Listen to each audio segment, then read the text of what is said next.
Buenas tardes, mi nombre es Alexandra Martínez Feliciano y el día de hoy les voy a hablar sobre el tema, perdón, del futuro de la atención en necesidades educativas especiales y barreras para el aprendizaje y la participación. Formo parte de la Universidad Nacional Autónoma de México, estoy estudiando en la Facultad de Estudios Superiores Iztacala en licenciatura en Psicología modalidad a distancia. Bueno, sin más por el momento, pues vamos a empezar con el tema.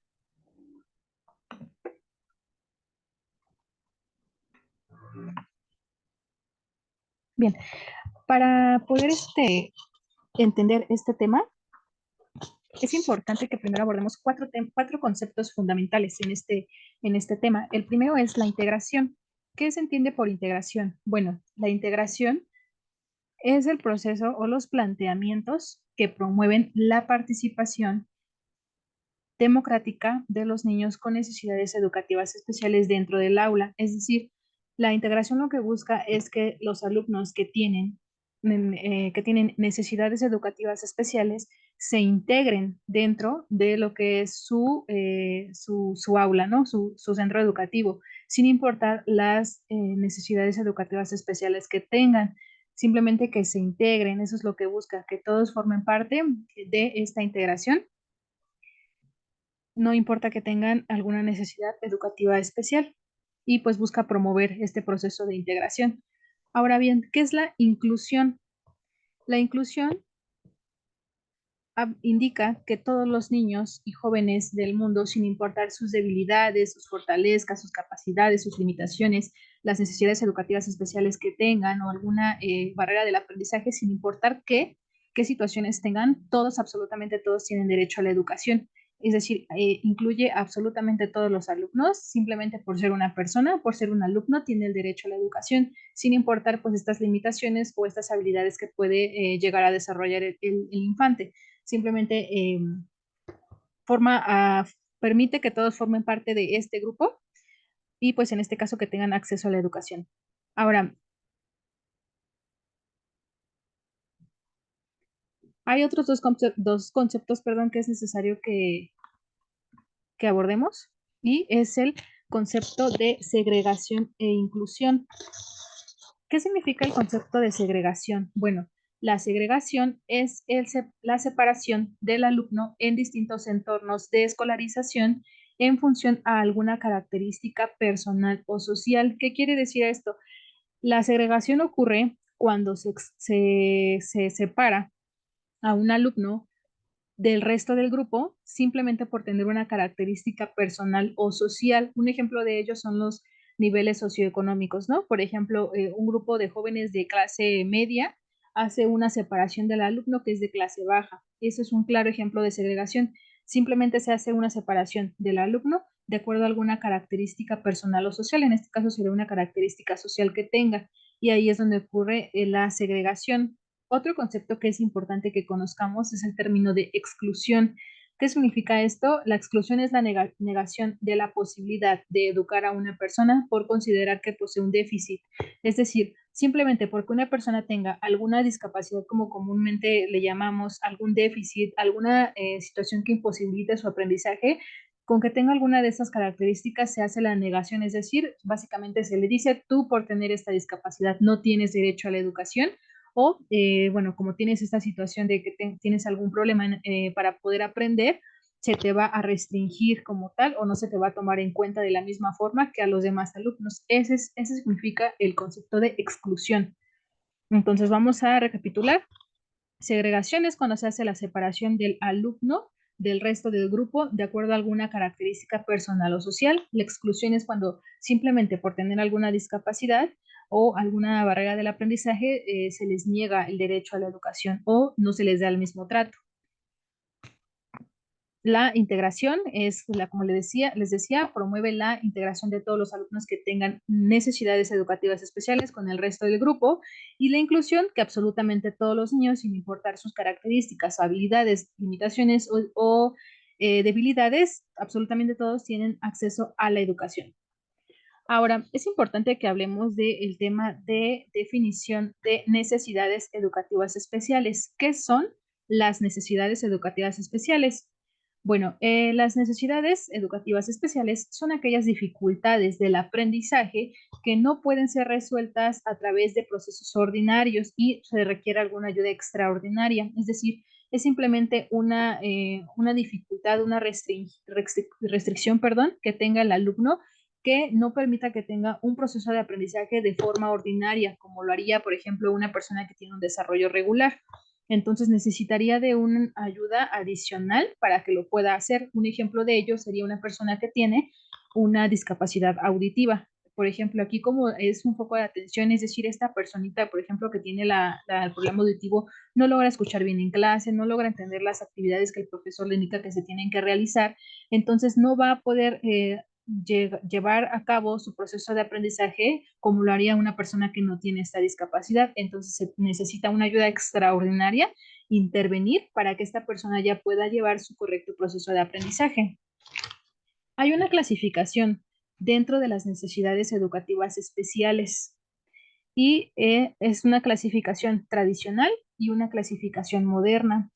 Bueno, aquí la clasificación tradicional nos dice que la, las necesidades educativas especiales se consideraban como una anormalidad o pérdida de una función psicológica o fisiológica, que puede ser temporal o puede ser permanente, es decir, cualquier necesidad educativa especial, cualquier barrera de aprendizaje como tal que presentara el alumno, se consideraba normal y se veía mal. De hecho, aquí aplicaba mucho el término de exclusión, se les excluía y simplemente por tener, no sé, un ejemplo, tener algún problema auditivo, algún síndrome, ya se les negaba el acceso a la educación. Ahora, la clasificación moderna nos dice que una necesidad educativa especial es cualquier restricción o impedimento de la capacidad de realizar una actividad en la forma en la que se considera normal. Entonces, como les decía, es simplemente una limitación, una restricción, perdón, que tiene el alumno que le va a impedir llevar a cabo su aprendizaje de forma regular. Ahora, ¿qué son los alumnos con necesidades educativas especiales? Pues es lo que les he venido comentando, son alumnos que presentan dificultades de aprendizaje y requieren una atención más personalizada o una ayuda extraordinaria para llevar a cabo este proceso de aprendizaje para que puedan tener un proceso significativo. Ahora, ¿qué son las barreras de aprendizaje y participación? Bien, las barreras del aprendizaje son obstáculos que enfrentan los alumnos para poder desarrollar o para poder obtener un correcto aprendizaje. Estos obstáculos dificultan el pleno acceso a la educación y a la oportunidad de poder aprender. Un ejemplo de aquí que les puse en esta presentación es un niño que está durmiendo. Para que este niño esté durmiendo en clase, tiene que haber un porqué, ¿no? Es decir, posiblemente en su casa tiene algún problema, tiene algún problema de sueño. Entonces, esto al final del día es una barrera del aprendizaje porque interfiere en su proceso de aprendizaje del alumno, por lo que ahí sería necesario trabajar en esa área en la que está afectando al alumno para que pueda tener este aprendizaje. En la siguiente imagen tenemos unos niños que están estudiando y aquí claramente pues la barrera de aprendizaje es la escuela, ¿no? No tienen una escuela que tenga toda, pues que esté equipada, que tenga todas los materiales necesarios, las herramientas para poder brindárselas a los alumnos. Y bueno, aquí también implicaría qué profesores tienen. Si no se cuenta con estos recursos de forma correcta, pues evidentemente no vamos a tener un aprendizaje bueno para los alumnos. Y finalmente es una persona que tiene algún problema con lo que está estudiando. Es probable que tenga algún cuadro de ansiedad, algún cuadro de estrés y que no sepa trabajar bajo presión o alguna circunstancia parecida, que el tema se le esté dificultando o que tenga algunos otros problemas personales. Cualquier situación que interfiera en el correcto proceso de aprendizaje es una barrera de aprendizaje. Anteriormente se creía que únicamente bueno, las necesidades educativas especiales eran como tal anormalidades que tenían y hoy actualmente se sabe que no, que pueden ser también las barreras de aprendizaje lo que no permitiría que el niño desarrolle su correcto proceso de aprendizaje. Ahora, ¿cómo han evolucionado estos conceptos? Bueno, como les había dicho, ha cambiado mucho el concepto que se tenía anteriormente de que era anormal, que era mal visto, a lo que actualmente se conoce. Esto pues a través de investigaciones, de estudios que se han ido realizando a lo largo de los años para poder tener un concepto más definido dentro de lo que es las necesidades educativas especiales. Ahora, por ejemplo, aquí en México ya se utiliza completamente el modelo de integración educativa. Esto, bueno, nos permite como tal centrar las escuelas en este modelo de integración, donde no importa las necesidades educativas especiales que posea el alumno, tiene derecho a la educación y se estarían realizando las acciones necesarias para que pueda formar parte de las demás actividades. Hay escuelas como la USAER, que es una escuela, perdón, que brinda servicio a alumnos con necesidades educativas especiales y sin necesidades educativas especiales. Tenemos los CAM, que también son centros de educación, los cuales atienden a alumnos que tienen necesidades o discapacidades más severas. Y bueno, en la SEP se tiene un programa para la inclusión y la equidad educativa que garantiza que se esté implementando la inclusión y la equidad en las personas con discapacidad y más que nada pues en todo el ámbito escolar. No en todo este ambiente escolar se busca que haya inclusión, que haya equidad y por eso es que se implementó este programa de inclusión y equidad. Ahora, yo les traigo unas propuestas que hemos venido trabajando para que se puedan implementar en las escuelas con la finalidad de obtener una mejor respuesta a este tema en las escuelas. La primera es información y sensibilización, perdón. Es importante que toda la comunidad educativa cuente con la información correcta y clara de qué son las necesidades educativas especiales, qué son las barreras del aprendizaje y participación, y los términos que les había comentado anteriormente, como la segregación, exclusión, integración, inclusión, que ellos tengan esta información correcta para que sepan de qué es lo que se ve en las escuelas, ¿no? Al final del día. Tiene que haber una actualización permanente, es decir, constantemente la información que se vaya cambiando, es importante que se la hagamos llegar a los pequeños para que no estén atrasados con esta información o con los conceptos, que ellos lo tengan claro y que sea una información actualizada.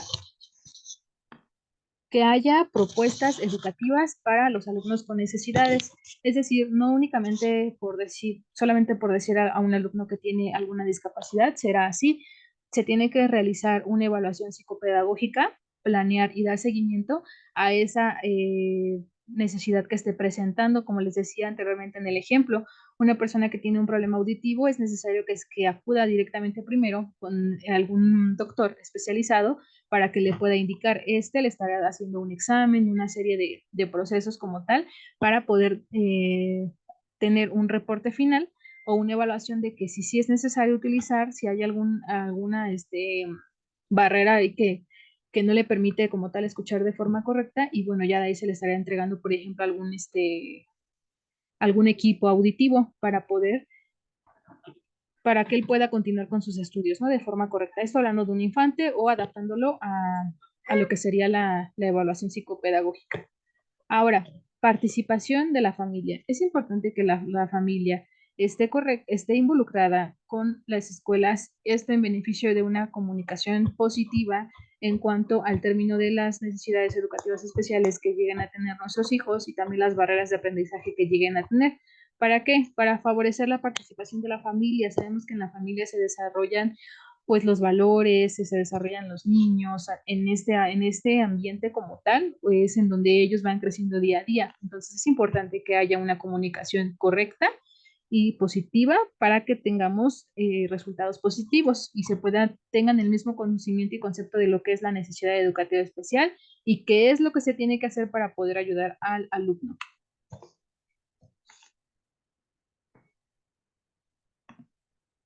Ahora, es vinculación con otras instancias, como les decía, tenemos la USAER o los CAM, los cuales son instancias que se encuentran relacionadas y que al final del día promueven pues una inclusión educativa, una integración educativa y se les brinda una orientación a los padres de familia, apoyos para que ellos como tal puedan comprender este tema y se le pueda dar un seguimiento de acuerdo a la circunstancia en la que se encuentre su hijo y organización en la escuela.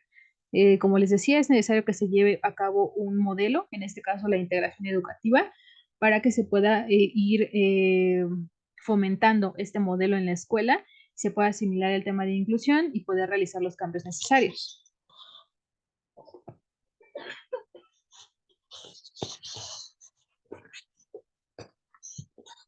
Ahora, ¿qué habilidades considero que yo tengo para poder trabajar en el área de educación especial? Bueno, yo soy una persona muy empática, me resulta muy fácil poder ponerme en el lugar del otro y poder entender el por qué actúa de esa forma o qué es lo que siente. Esto me va a permitir a mí trabajar con los niños en educación especial y con los padres de familia para poder entender cómo se sienten y qué podemos hacer para que pues puedan sentirse mejor o poder trabajar con esas situaciones, esas emociones que estén experimentando. Me gusta trabajar en equipo y tengo esta habilidad de que sé trabajar en equipo con mis compañeros y eso también me va a permitir a mí trabajar con los padres de familia, los profesores y demás psicólogos en este proceso, ¿no? de la educación especial. Me gusta organizar y planificar mi día, entonces esta habilidad de poder organizar y planificar me va a permitir a mí llevar el seguimiento correspondiente en cada evaluación que se realiza a los niños y que se cumpla al pie de la letra. Tengo conocimientos en educación y salud y educación especial, ya que mi campo fijo es la educación y salud, que esto va totalmente relacionado con la educación especial, lo que me hace tener un poco más de conocimientos en la materia. Soy una persona perseverante, me gusta ser dedicada a las cosas que hago.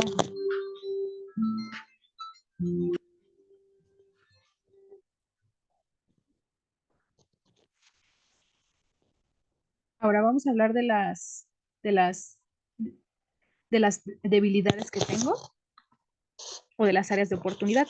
Soy una persona introvertida, me cuesta mucho entablar conversaciones. Esto pues sí me costará un poco de trabajo con los padres de familia. Trabajar bajo presión también a veces me bloqueo, también es necesario que ponga un poco más de compromiso porque me llego a bloquear algunas veces. Soy una persona muy distraída, eso es cierto, y esto también hace que tenga una poca escucha activa, por lo mismo de que soy un poco distraída, pero trabajando, teniendo más compromiso, siendo más responsable, yo creo que estas áreas de oportunidad se pueden convertir en habilidades y soy una persona muy sensible. Esto también tal vez tiene que ver mucho porque soy una persona empática, lo que me hace ser más vulnerable con los sentimientos de las demás personas. Lo considero yo una área de oportunidad porque a veces no sé dividir mis sentimientos de los demás ámbitos, ¿no? En este caso, laborales. Como conclusión, ¿qué es lo que yo entendí de este tema? De este módulo, perdón. Bueno, este módulo me permitió conocer sobre el concepto de educación especial, necesidades educativas especiales, barreras para el aprendizaje y la participación, integración educativa, segregación, exclusión, inclusión, las condiciones que debemos llevar a cabo para que éstas se promuevan en las escuelas y poder fomentar una integración educativa. También me permitió conocer las etapas de las estrategias en cuestión de la inclusión y bueno, en la vida cotidiana el tener estos conocimientos me permite formarme como una mejor psicóloga y tener estos conocimientos para que cuando sean necesarios poder utilizarlos. Bueno, sin más, por el momento sería todo de mi parte. Agradezco que hayan estado conmigo en esta sesión. Muchas gracias.